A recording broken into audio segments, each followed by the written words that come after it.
ଲୋକମାନଙ୍କୁ ଗୁଡ଼ାଇ ଗୁଡ଼ାଇ କାମୁଡ଼ି ଅତି ଗୁରୁତର କରିଛି ଗୋଟିଏ ପାଗଳ କୁକୁର। ତେଣୁ 7 ଜଣ ଗୁରୁତରଙ୍କୁ ମେଡିକାଲରେ ଭର୍ତ୍ତି କରି ଚିକିତ୍ସା ଚାଲିଛି। ଗୁରୁତରଙ୍କ ମଧ୍ୟରେ 5 ଜଣ ମହିଳା, ଜଣେ ପୁରୁଷ ଓ ଜଣେ ନାବାଳକ ଥିବା ଜଣାପଡ଼ିଛି।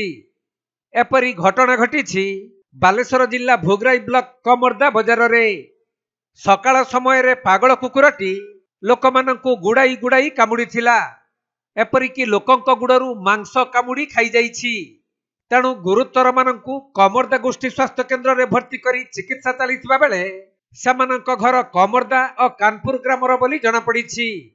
ସେପଟେ ପାଗଳ କୁକୁରଟିକୁ କାବୁ କରିବା ପାଇଁ ସ୍ଥାନୀୟ ଲୋକମାନେ ଉଦ୍ୟମ ଜାରି ରଖିଥିବା ସୂଚନା ମିଳିଛି। ଆଜି କୁକୁର କାମୁଡ଼ିଛି, ଆସୁଥିଲି କୁକୁର କାମୁଡ଼ିଛି।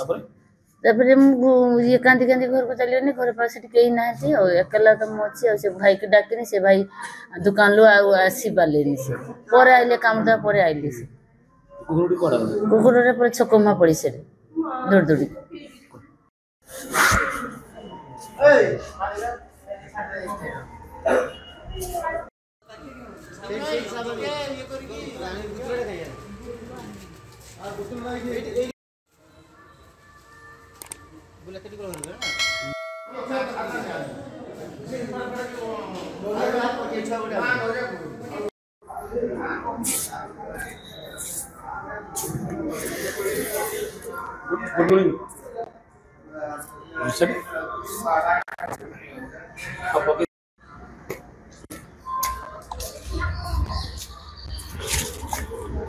ବାଲେଶ୍ୱର ଜିଲ୍ଲା ଭୋଗରାଇରୁ ଚନ୍ଦନ କୁମାର ଦାସଙ୍କ ରିପୋର୍ଟ, କୋଣାର୍କ ଲାଇଭ୍।